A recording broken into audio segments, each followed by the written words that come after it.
Hello everyone, this is Rupali. आप सभी का स्वागत है sparing teachers YouTube channel. So very good evening to very good afternoon to all of you. सभी को वेरी गुड आफ्टरनून। सभी चीज़ें क्लियर हैं तो एक बारी कमेंट्स में बताएंगे कि यस मैम, राइट। सभी चीज़ें क्लियर हैं तो एक बारी कमेंट्स में बताएंगे कि यस मैम क्लियर है। आज की क्लास का सेशन आप लोगों का बीएड एग्जाम 2026 फर्स्ट ईयर आप लोगों का सब्जेक्ट जो चल रहा है चाइल्डहुड एंड ग्रोइंग अप। ये आपकी क्लास नंबर 6 है। इससे पहले की 5 क्लासेस आप लोग यहाँ से प्लेलिस्ट में ज़रूर चेकआउट कर लीजिएगा।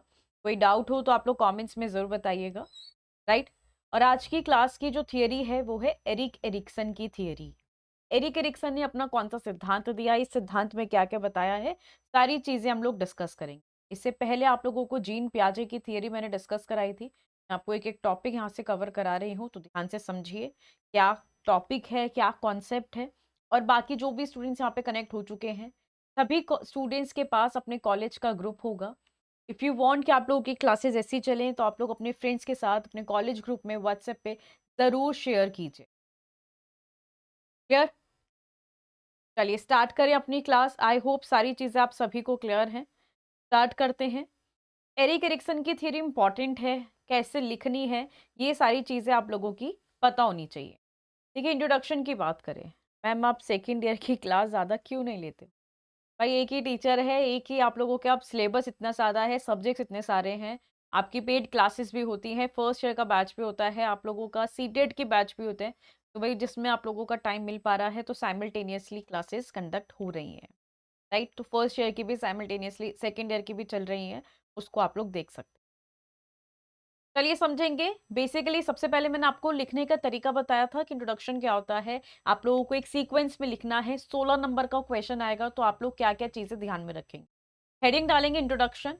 देखिए, एरिक एरिक्सन कौन थे? ये आपके साइको एनालिस्ट थे जिन्होंने psycho social theory of development, देखो सोशो कल्चर थियरी ले वाइगॉस्की ने करी थी, बट साइको सोशल की बात करें जिसे हम लोग मनोसामाजिक विकास का सिद्धांत कहते हैं, वो किसने दिया था? एरिक एरिक्सन के द्वारा दिया। इनके अकॉर्डिंग क्या था कि जो डेवलपमेंट है 8 स्टेजेस में, हमारी जो लाइफ है वो 8 स्टेजेस के अंदर गुजरती है। अब वो 8 स्टेजेस कौन सी हैं, और हर एक स्टेज पर इंडिविजुअल जो है वो कुछ ना कुछ मनोसामाजिक क्राइसिस फॉलो करता है, यहाँ से फेस करता है। और जब अगर वो सक्सेसफुल हो गया उन क्राइसिस के अंदर, तो उसकी पर्सनालिटी अच्छी बनती है, एक हेल्दी पर्सनालिटी का डेवलपमेंट होता है। तो ये 8 स्टेजेस किसने बताई थी? एरिक एरिक्सन ने अपने सिद्धांत के अंदर। आपको 8 स्टेजेस पढ़नी है, 8 स्टेजेस लिखनी है, ठीक है। तो पर्सनालिटी, आपका व्यक्तित्व क्या होता है? जब आप लोग एक इंडिविजुअल और एक सोसाइटी के इंटरेक्शन में आते हो, कभी अकेले से पर्सनालिटी नहीं बनती है। आप एक इंडिविजुअल हो, आप बाकी लोगों के इंटरेक्शन में आओगे कि वो क्या कर रहे हैं, कैसे कर रहे हैं, उनसे आप लोगों की पर्सनालिटी डेवलप होती है, राइट। अब एरिक एरिक्सन ने अपनी थियरी के अंदर क्या क्या बेसिक एजम्पशन ली, मूल मान्यताएं क्या थी एरिक्सन की थियरी की? जो डेवलपमेंट है, विकास है, वो जीवन भर तक चलेगा, ठीक है। हर एक स्टेज के अंदर आपके क्राइसिस मींस आप कुछ ना कुछ संकट या फिर प्रॉब्लम जो है वो फेस करोगे। सोशल एनवायरनमेंट जो है, आप लोगों का सामाजिक वातावरण है, वो एक इंपॉर्टेंट रोल प्ले करता है। Stages follow a fixed order, चरण जो है वो एक निश्चित ऑर्डर फॉलो अप करते हैं, ठीक। समझ में आ गया? तो ये बेसिक एजम्पशन है किसकी? एरिक्सन की थियरी की, राइट। अब यहाँ से साइको सोशल डेवलपमेंट का अर्थ क्या है, जो आपके एरिक्सन के द्वारा दिया गया मनोसामाजिक विकास का अर्थ क्या है? पहला, साइको सोशल डेवलपमेंट जो है, it refers to the development of personality through social interaction and emotional experiences. सामाजिक संबंध और भावनात्मक अनुभव के माध्यम से बच्चे का जो है व्यक्तित्व का विकास होता है। मैंने वही बताया कि जब बच्चा अपने सोसाइटी, अपने सोशल, ठीक है, उससे अपना और इमोशनल एक्सपीरियंस करेगा और सोसाइटी के इंटरेक्शन में आएगा, भावनात्मक अनुभव और आपके सामाजिक संबंधों के बीच में आएगा, तब बच्चे का जो साइको सोशल है वो डेवलप होगा, मनोसामाजिक विकसित करेगा, ठीक।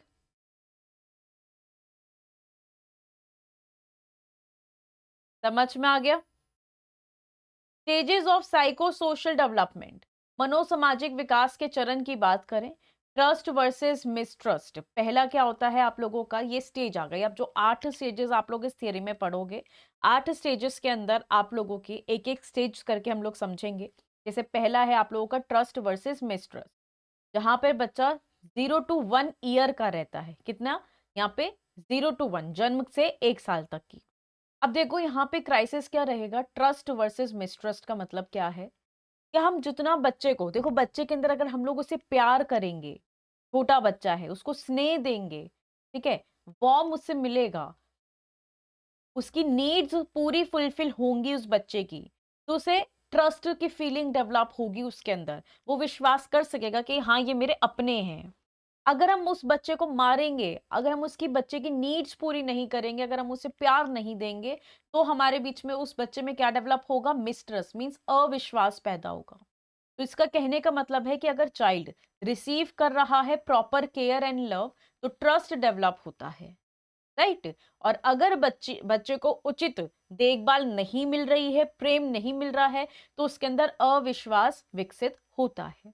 तो mother response to baby needs, अब देखो बच्चा अपनी माँ से क्यों ज्यादा अटैच होता है, क्योंकि बच्चे की जो नीड्स हैं उसकी मदर फुलफिल करती है, ठीक है। तो उसको आप एजुकेशन इम्प्लीकेशन इसके क्या लिख सकते हो कि उस बच्चे को केयर देना, सिक्योरिटी देना, अफेक्शन देना, तो उस बच्चे में पॉजिटिव फीलिंग डेवलप होगी, ट्रस्ट की, विश्वास की, राइट। समझ में आया? जहां पर भी आप लोगों को डाउट लगे आप लोग जरूर बताइएगा, ठीक है। आगे बढ़ेंगे सेकंड स्टेज पर, autonomy versus shame and doubt. ये 1 से 3 साल तक की अवस्था है जिसमें स्वायत्ता वर्सेस लज्जा और संदेह होता है। अब धीरे धीरे हमें बच्चे के अंदर इच्छा शक्ति, विल पावर को डेवलप करना है, राइट। समझ में आया? तो इसमें आपका क्या हो जाएगा कि देखो, बच्चे को अगर हम इंडिपेंडेंट होना सिखाएंगे, जैसे कि खुद से चलना, खुद से खाना, खुद से टॉयलेट ट्रेनिंग करना, तो बच्चे में क्या डेवलप होगा, ऑटोनॉमी। क्या डेवलप होगा, ऑटोनॉमी। अगर बच्चे में, ठीक है, अगर हम लोग बच्चे में इंडिपेंडेंस की फीलिंग नहीं जगाएंगे, हम उसको टोटली अपने ऊपर डिपेंड रखेंगे कि पॉटी हमें ही साफ करनी है, उसको हम ही गोदी में लेके चलेंगे, ठीक है, हम ही उसे खिलाएंगे, तो उस बच्चे के अंदर शेम और डाउट, अपने ऊपर डाउट आ जाएगा कि मैं कुछ काम नहीं कर सकता, मैं ये काम नहीं कर सकता हूँ। तो यहाँ पे बच्चे को हमें स्वयं कार्य करना सिखाना है, खुद से करना सिखाना है, जिससे कि बच्चा क्या करे, मैं खुद कर सकता हूँ, राइट। अब देखो यहाँ पे अगर हम उसे टॉयलेट ट्रेनिंग नहीं देते हैं, टॉयलेट ट्रेनिंग हम उसे नहीं सिखाएंगे, तो वो बड़ा होगा, ठीक है, उसके फ्रेंड्स जो हैं वो खुद से टॉयलेट जाते हैं, बट उसको क्या है, वो अपनी मदर पे डिपेंड रहेगा, तो उसके मन में शेम, उसको शर्म आएगी, लज्जा आएगी, तो हमें ये नहीं करना है, ठीक है। तो यहाँ पे टीचर और पेरेंट का इंपॉर्टेंट रोल होता है कि बच्चे को इंडिपेंडेंट बनाना, हमें उसको क्रिटिसाइज नहीं करना है कि ये नहीं करना, वो नहीं करना, ऐसे नहीं करना, हमें उसे करने देना है। नेक्स्ट स्टेज नंबर 3 आती है इनिशिएटिव वर्सेस गिल्ट की। तो 3 से 6 साल की अवस्था है जिसमें बच्चे को पहल करना सिखाना है, हमें उसके ऊपर अपराध नहीं, हमें उसको पहल करना सिखाना है। जैसे देखो यहाँ पे कुछ ना कुछ इनिशिएटिव का मतलब कि हम ये काम कर रहे हैं तो उसका कुछ पर्पस है, इसलिए हम वो काम कर रहे हैं। चाइल्ड क्या करता है, बच्चा यहाँ पे इनिशिएट करता है एक्टिविटीज के अंदर, खेलने के अंदर, बच्चा खेल और कार्य में पहल करना सीखता है। एग्जाम्पल क्या हो गए, देखो क्वेश्चंस पूछना, रोल प्ले हो गया, ठीक है। तो यहाँ पे एजुकेशनल इम्प्लीकेशन क्या होगी कि वो क्रिएटिविटी और एक्सप्लोरेशन को क्या करेगा, एंकरेज करेगा, बढ़ावा देगा। बच्चे को जितना हम पहल करना सिखाएंगे उतना ज्यादा बढ़िया होगा, हम बच्चा अंदर से इनिशिएट करना सीखेगा। Next is industry versus inferiority. Industry क्या होता है, परिश्रम, और इंफ्योरिटी क्या होती है, हीनता। ये होती है 6 से 12 साल तक की। हमें बच्चे को कॉम्पिटेंस बनाना है, उसके अंदर क्षमता विकसित करनी है, राइट। तो हम बच्चे को क्या करेंगे, बच्चे को क्षमता विकसित करने के लिए हम उसको स्कूल एक्टिविटीज में पार्टिसिपेट कराएंगे। बहुत सी चीजें हो गई जो बच्चा खुद से करे, अपने खुद से मेहनत करके आगे बढ़े, ठीक है। तो यहाँ पे अगर बच्चे का ये मेहनत जो है वो सक्सेसफुल हो गई, तो अगर ये मैटर नहीं करता कि वो फेल हो रहा है या सक्सेसफुल हो रहा है, हमें बच्चे को मेहनत करना सिखाना है, उसके अंदर क्षमता विकसित, उसके अंदर हमें एबिलिटी को डेवलप करना है कि वो काम कर सकता है। अगर हम ऐसा नहीं करते हैं तो बच्चे में एक हीनता आ जाएगी कि मैं कुछ नहीं कर सकता हूँ, मैं एक लूजर हूँ, तो हमें ये चीज डेवलप नहीं करनी है। तो इसमें टीचर का रोल बहुत इंपॉर्टेंट होता है, उसको अप्रिशिएट करना। और आप अपने घर पर भी बच्चा कुछ भी काम करे, आप क्लैपिंग करो, उसके साथ हंसो, ठीक है। कंपेयर नहीं करना है, हमें किसी और बच्चे से उसे कंपेयर नहीं करना है, देखो वो कर रहा है पर तुम नहीं कर रहे हो, ऐसा हमें नहीं करना है। प्रियंका, 16 मार्क्स के क्वेश्चन के अंदर आपको लगभग 4 to 5 पेजेस फिल करने होते हैं, राइट। ये चीज मैं आपको ऑलरेडी बता चुकी हूँ।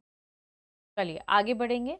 बाकी जिस भी स्टूडेंट को अगर ये क्लासेस समझ में आ रही हैं, then you can go for the paid batch, जिसमें आप लोगों के फर्स्ट एंड सेकेंड ईयर के फुल कोर्स अवेलेबल हैं। आपके रनिंग बैच हैं, जिसमें आपको क्लासेस, आपको नोट्स, अपने सब्जेक्ट में कैसे आपको आंसर लिखना है, इम्पॉर्टेंट क्वेश्चन, PYQ, ये सारी चीज़ें मिलेंगी। इसके अलावा और कुछ करने की नीड नहीं है। ये आप लोगों का एनरोलमेंट नंबर है, इस पे आप लोग अपनी क्वेरी ले सकते हो।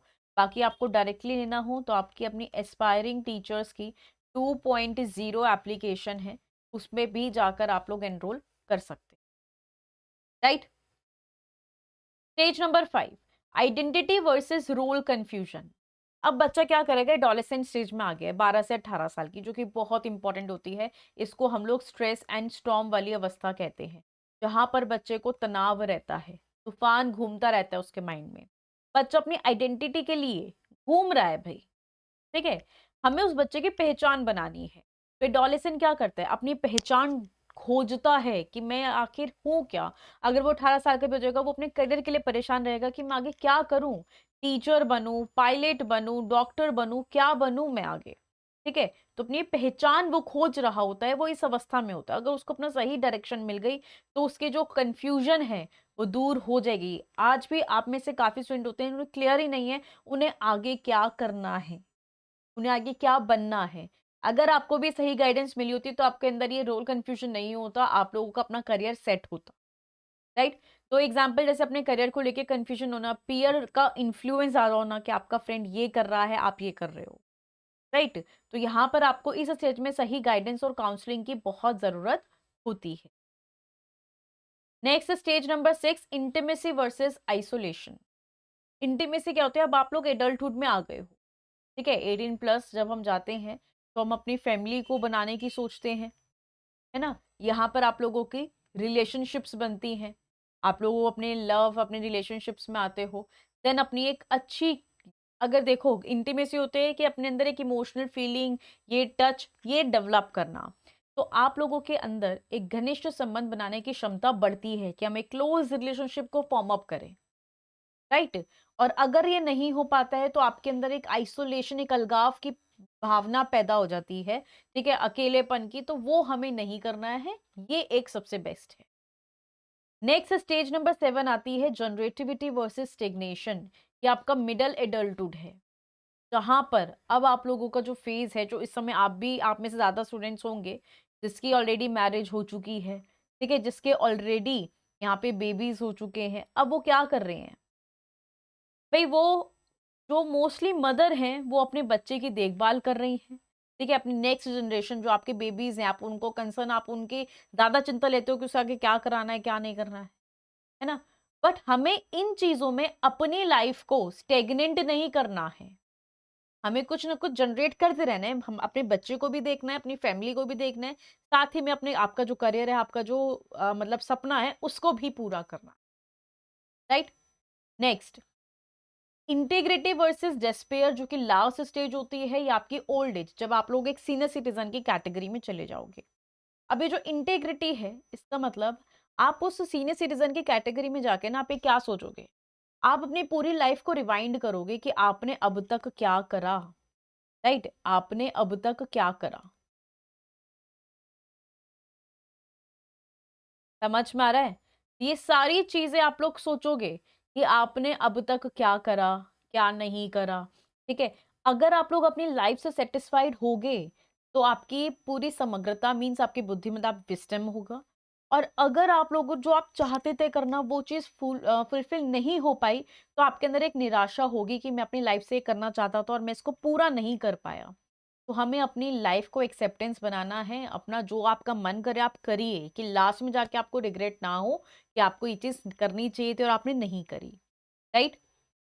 तो ये थी आप लोगों की एरिक्सन की 8 स्टेजेस। आई होप आपको ये क्लियर हो गई होंगी।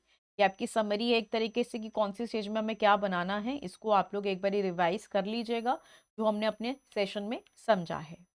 ठीक है? अब इस थियरी को हम एजुकेशन में कैसे एम्प्लॉय कर सकते हैं कि देखो टीचर जो है एज एप्रोप्रिएट पढ़ाएगी बच्चे को। बच्चे की इमोशनल नीड्स को ध्यान में रखेगी, उसको पूरा करेगी, जो बच्चे की भावनात्मक आवश्यकताएं हैं। बच्चे को गाइडेंस और काउंसलिंग देगी, उसको मार्गदर्शन बहुत ज़रूरी है करना बच्चे, राइट? और इस थियरी के मेरिट्स क्या आ जाते हैं, ये आप लोगों की लाइफ स्पैन है।